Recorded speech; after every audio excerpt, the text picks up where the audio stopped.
முட்டைக்கோஸ் வச்சு இந்த மாதிரி ஒரு குருமா செஞ்சு கொடுத்து பாருங்கள். கோஸ் பிடிக்காதவங்க கூட கேட்டு வாங்கி சாப்பிடுவாங்க. அந்த அளவு சூப்பரான டேஸ்ட்டில் இருக்கும். இந்த கோஸ் குருமா எப்படி செய்யலாங்கிறத இந்த வீடியோவில் நாம் பார்க்க போகிறோம். ஹாய் ஃப்ரெண்ட்ஸ், வெல்கம் டு நைட்டிஷ்டனா சேனல். என்னோடய சேனலை ஃபஸ்ட் டைம் பார்க்குறவங்க சப்ஸ்கிரைப் பண்ணிவிட்டு பக்கத்தில் இருக்கிற பெல் பட்டன் அழுத்திக்கோங்க. கோஸ் குருமா செய்கிறதுக்கு நான் இன்றைக்கி ஒரு மீடியம் சைஸ் கோஸ் எடுத்து அதில் பாதியை மட்டும் இந்த மாதிரி நீளமாக கட் பண்ணி எடுத்து வச்சுருக்கேன். இப்போ இது இருக்கட்டும். தேவையான சில பொருட்களை மிக்ஸி ஜாரில் அரைச்சிட்டு வந்துடலாம். அதுக்கு நம்ம இப்போ ஒரு மிக்ஸி ஜார் எடுத்துக்கலாம். அதில் ஒரு சின்ன துண்டு பட்டை, ஒரு ஏலக்காய், ஒரு கிராம்பு சேர்த்துக்கலாம். கூடவே ஒரு துண்டு இஞ்சி எடுத்து அதை கட் பண்ணிவிட்டு சேர்த்துக்கலாம். இப்போ பூண்டு சேர்த்துக்கலாம். இது ரொம்ப சின்ன பல் பூண்டாக இருக்கிறதுனால நான் ஒரு 15 போல் பூண்டு சேர்த்துருக்கேன். நல்லா பெரிய பல் பூண்டாக இருந்ததுன்னா 3-4 பல் சேர்த்தாலே போதுமானது. இப்போ ஒரு நட்சத்திர சோம்பு எடுத்து அதில் ஒரு 2 பீஸ் மட்டும் இந்த மாதிரி சேர்த்துக்கலாம். முழுசாக சேர்த்துற வேண்டாம். இந்தளவு ஒரு 2 பீஸ் மட்டும் சேர்த்தா போதும். இந்த ஒரு முழு நட்சத்திர சோம்பில் ஒரு 2 இதழ் மட்டும் சேர்த்தா போதும். இப்போ இது கூடவே ஒரு ஸ்பூன் அளவு சீரகம் சேர்த்துக்கலாம். ஒரு ஸ்பூன் அளவு சோம்பு சேர்த்துக்கலாம்.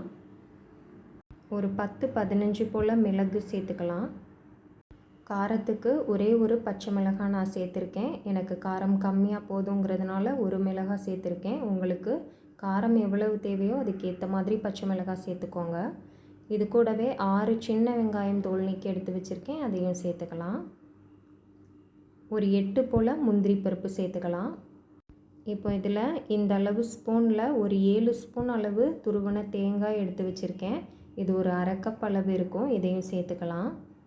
கூடவே ஒரு 1/2 ஸ்பூன் அளவு கசகசா சேர்த்துக்கலாம்.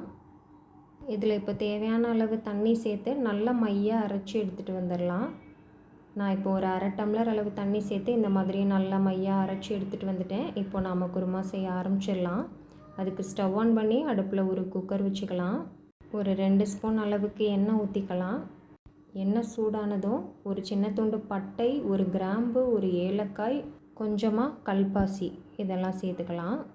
இதெல்லாம் சேர்த்ததுக்கப்புறமா நாம் கட் பண்ணி வச்சுருக்கிற ஒரு மீடியம் சைஸ் வெங்காயத்தை சேர்த்துக்கலாம்.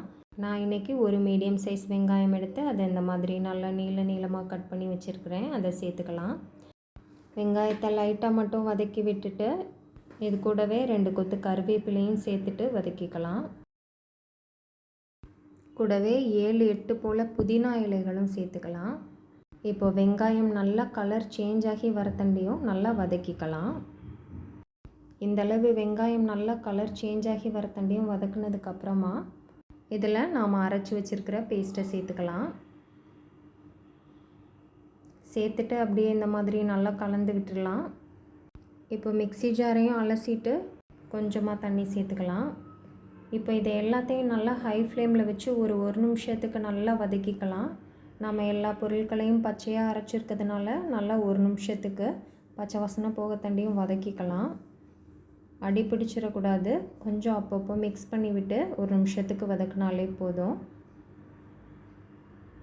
இந்த மாதிரி ஒரு நிமிஷத்துக்கு மட்டும் நல்லா வதக்குனதுக்கப்புறமா நாம் கட் பண்ணி வச்சுருக்கிற முட்டைக்கோஸு சேர்த்துக்கலாம். நான் இன்றைக்கி கொஞ்சம் அதிகமாக தான் முட்டைக்கோஸ் சேர்த்துருக்கேன். அது நம்மளோட விருப்பப்படி தேவைக்கேற்ப இதை விட கம்மியாகவோ இந்த அளவு அதிகமாகவோ சேர்த்துக்கலாம். இப்போ இதை நல்லா இந்த மசாலோடு சேர்த்து ஒரு 1/2 நிமிஷத்துக்கு மட்டும் வதக்குனதுக்கப்புறமா தேவையான அளவு உப்பு சேர்த்துக்கலாம். நான் இப்போ ஒரு 1/2 ஸ்பூன் அளவு கல் உப்பு சேர்த்துருக்கேன். உப்பு சேர்த்துட்டு இதையும் சேர்த்து நல்லா கலந்து விட்டுடலாம். திரும்ப நல்லா கோஸை இந்த மாதிரி பரட்டி விட்டு வதக்குனதுக்கப்புறமா தேவையான அளவு தண்ணி சேர்த்துக்கலாம். நான் இப்போது ஒரு டம்ளர் அளவு தண்ணியை மிக்ஸி ஜாரில் சேர்த்துட்டு அதை சேர்த்துருக்கேன்.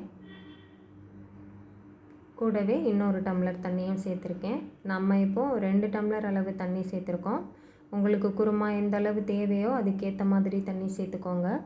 தண்ணி சேர்த்துட்டு நல்லா எல்லாத்தையும் ஒரு தடவை கலந்து விட்டுடலாம். எல்லாத்தையும் கலந்து விட்டுட்டு குக்கர் மூடி போட்டு ஒரு 2 விசில் வச்சு நல்லா வேக வச்சு எடுத்துக்கலாம். இப்போ 2 விசில் வச்சு நமக்கு கோஸ் நல்லா வெந்து ரெடியாக இருக்குது. இப்போ குக்கரை ஓப்பன் பண்ணிக்கலாம். இப்போ திரும்ப நாம் ஸ்டவ் ஆன் பண்ணிக்கலாம். ஒரு நிமிஷத்துக்கு மட்டும் இந்த மாதிரி நல்லா கொதிக்கட்டும். கோஸ் நமக்கு நல்லா வெந்து வந்திருக்கு. இப்போ நம்ம உப்பு மட்டும் போதுமான்னு செக் பண்ணிவிட்டு உப்பு தேவைன்னா ஆட் பண்ணிக்கலாம். அப்புறமா கொஞ்சமாக நறுக்கிய கொத்தமல்லி இலைகள் சேர்த்துட்டு அடுப்பை ஆஃப் பண்ணிக்கலாம். இப்போ நமக்கு ரொம்பவே டேஸ்டான முட்டைக்கோஸ் குருமா ரெடி ஆயிடுச்சு. இது சப்பாத்தி, பூரி, பரோட்டா, இட்லி, தோசைன்னு எல்லாத்தோடையுமே சாப்பிட்றதுக்கு ரொம்பவே சூப்பராக இருக்கும். மிஸ் பண்ணாமல் ட்ரை பண்ணி பாருங்கள். ட்ரை பண்ணி பார்த்துட்டு எப்படி இருக்குன்னு சொல்லி எனக்கு கமெண்ட் பண்ணுங்கள். என்னோடய சேனல் பிடிச்சிருக்குன்னா லைக் பண்ணுங்கள், சப்ஸ்கிரைப் பண்ணுங்கள். தேங்க்ஸ் ஃபார் வாட்சிங்.